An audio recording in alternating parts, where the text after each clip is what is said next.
Hey, and welcome to me talking a little bit about like the FPLC kick, FPLC in general, and maybe a little bit about Facet's handling of FPL and FPLC, and like in general, a bit of a view on it all and how I feel about it all at this point. Um, there's several things that's bothering me. I can start with explaining a quick FPLC and FPL is like a hub for players on Faceit that are professional. Like the FPL is the pro hub, FPLC is the semi-pros.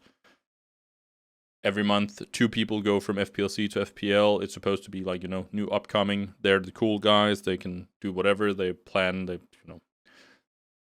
Potential pros getting up there. It doesn't really seem to be fitting the bill anymore. It seems very. I just watched, I think, Boros. I watched his stream for like 10 minutes here before, and I knew maybe two of the players in the game. Pleasant, which I'm not sure where he lies in the super pro scene at least. And then there was Hobbit was and is full on pro. I think that was pretty much it of the players I knew. I knew a couple of names more obviously, but they were not like top tier pros. But that's beside the point. That nothing I'm gonna talk about too much. No, what I'm quickly gonna go over is I got kicked. I got kicked for an activity, which is, for me personal, I think that's the most annoying kick I could get because it's the most. It doesn't really give me anything in terms of let's say I got kicked for being bad. I'm happy with that in a way. Then okay, fair enough. I might be bad. Like we can play with that. We can have something. But in activity, well, I heard a rumor that you're supposed to have 60 games in the last 3 months. I had 56 in the last 3 months. I had 3 weeks of vacation. I queued probably more than anybody else combined because I generally joined the queue in 9 in the morning because I started streaming at 6 and, getting that one more number into the queue, hoping that the queue might pop eventually before I had to leave the stream again and ending the stream because I ended 2 to 4 in general. So a bit of bullshit that, an activity because apparently the only hours that you can play FPLC is between, the hours of 9 till 3 in the night. Those are the gaming hours there is in the FPLC hub, and anything besides that, then you're inactive. And yeah, I don't really think that's fair because, okay. But sure, it is what it is. I'm kind of happy to be out, mainly because, I give it too much attention, FPLC, because, there's still that part of me that wants to prove and be best and be cool and all those things. And, I'm no longer cool or best. I'm just old and yeah, old. No. But at the same time, it's also fun to compete at that level, and I enjoy it. And a lot of the people in FPLC Hub is super friendly, and I've become friends with them, and I like a lot of them. There's a lot of different characters from different places, and a lot of them are super enjoyable to play with. And yeah, of course, they have a day off where they're super annoying, and then they have 10 days where they're not. But, that's just how that is, and maybe it's me who's being annoying the one day, and they're exactly the same. But neither here nor there. The FPLC kick, kind of bullshit, at least for that reason. If I'd been kicked in the wave of being bad, again, I would also probably still call bullshit, but, at least it was that. But yeah, whatever. No, what I would like to probably talk a bit about more, like, in terms of the whole thing, what I'm going to talk about mostly here is I'm going to be being annoyed with Faceit, how they handle FPL. I can't really have a view into FPL anymore because I haven't been there for a good amount of time. But FPLC. And FPLC has been, I don't know, but at least I don't know how to begin. There's many things that's just super, super terrible in the hub. I think, the whole, whenever somebody qualifies, like Manisi or other, people who come and Flames and Faceit likes to take credit that they created Manisi, they created Flames, they did something. They did nothing. Manisi and Flames created themselves. They were the master of what they did. FaZe did nothing. They didn't provide anything. They provided a platform you can play on. So, like, they created the worst scum players there is on the earth, and they created a few good players. If you take credit for everything, then yeah. What I would like to see from FaZe is probably responsibility for developing these talents. And I'm not saying that they have to. That, nobody has to do anything. Nobody has to create a platform where you do anything. No. But you've created this environment where FPL is there. They've created the dream of going to FPL. And they have this Fplc hub, which is semi-professionals. But it's a lot of, youngsters and people who lack direction.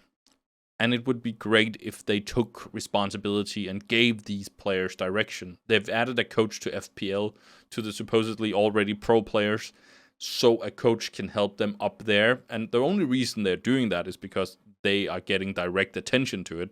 Because, everybody likes to watch FPL, and that's totally understandable. But it's the wrong place they're adding, like, the attention, because then when they say they can, take credit for a player, let's say they had a coach in Fplc and added it to m0NESY, and m0NESY quickly improved because, like, a coach gave him a lot of pointers to his game and his puck game and style and whatever, and it worked, and he suddenly won Fplc and got into FPL and went on and slaughtered everybody.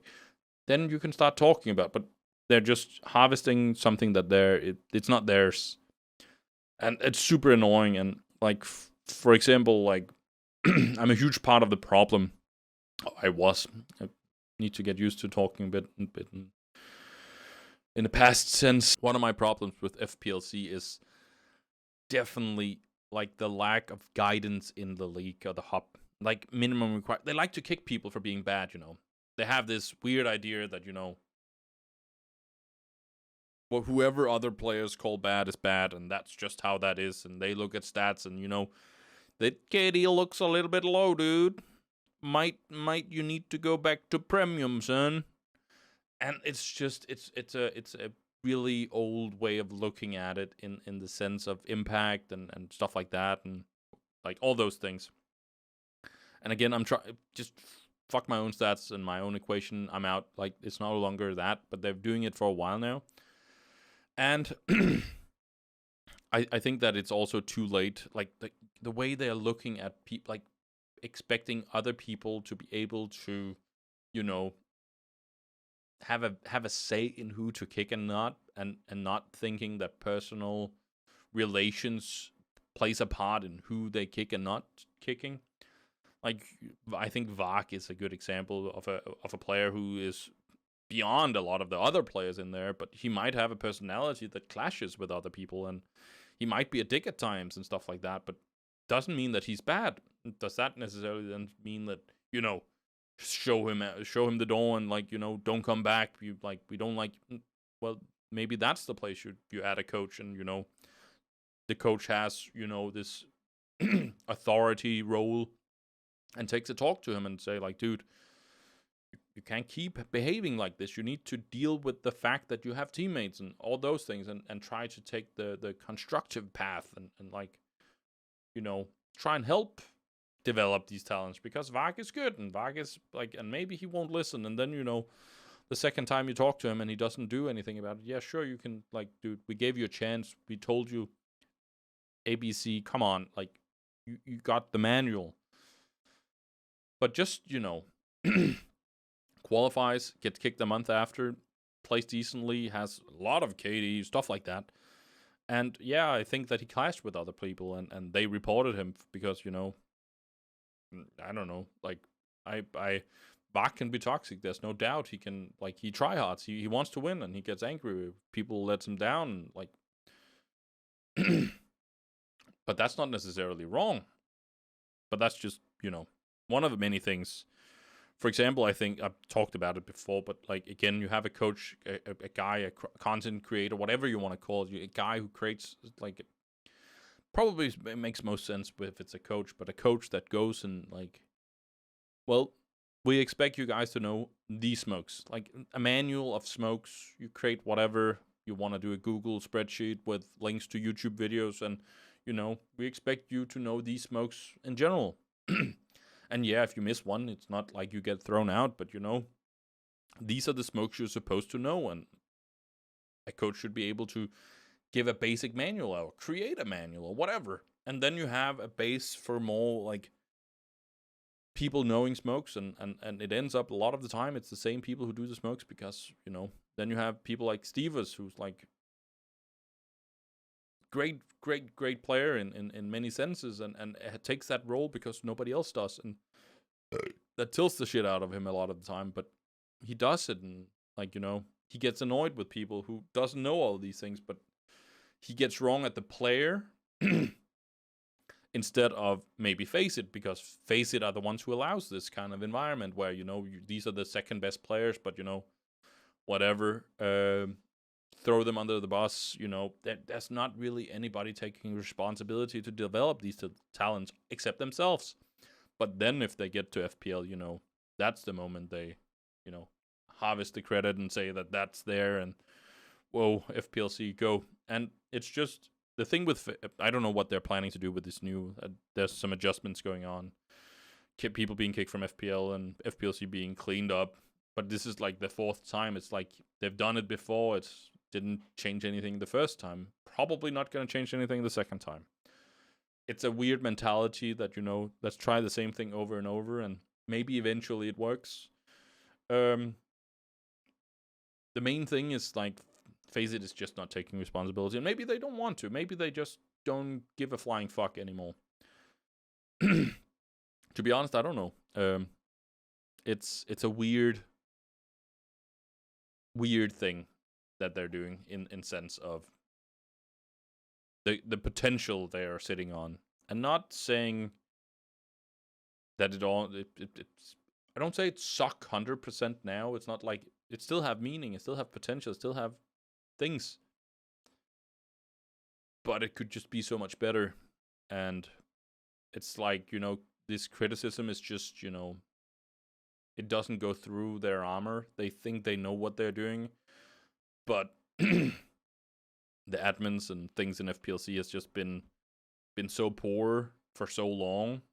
And I'm not talking about, you know, resetting a server and doing those things, but the way of handling, like the whole idea of handling FPLC has been a joke for several years, and I don't see anything changing to it, because it's mind-boggling. I still love the fact that they don't think that the players are like the player survey thing where you, like, you know, pick your top 1, 2, 3 players, pick your top 3 bottom players, and yeah, like, people don't select people they dislike playing with, like people like, and the hub is pretty fast to, like, you know, select a few. You like, we dislike this guy, get the fuck out. Like, they think that people are like actually basing their votes on like anything. Like, I think I've done one survey once, and I was just war, because I didn't like playing with him. I still think he cheats as fuck, and I don't give a shit about what anybody tells me and stuff, because the history around the guy is just 100% in my book. But the only reason why I would ever do a survey was because, you know, I didn't like Woro and I wanted Woro out. And past that, it's just, you know, I actually think I ended up, my top bottom 3 players was Woro, and that was just it. And like, it's just mind-boggling that they've done this way. Like, they're constantly thinking that, well, if we just remove more players, it's gonna be a good hub. Like, there's been several people getting removed from the hub that has been really good players who just was inactive because they stopped playing because the hub is shit. And like, it's beyond me what they're thinking they're doing with the hub. But yeah, that's enough ranting for me for now. I'll see you guys on the stream at some point, or maybe back here on YouTube. I'll see you guys. I'm out.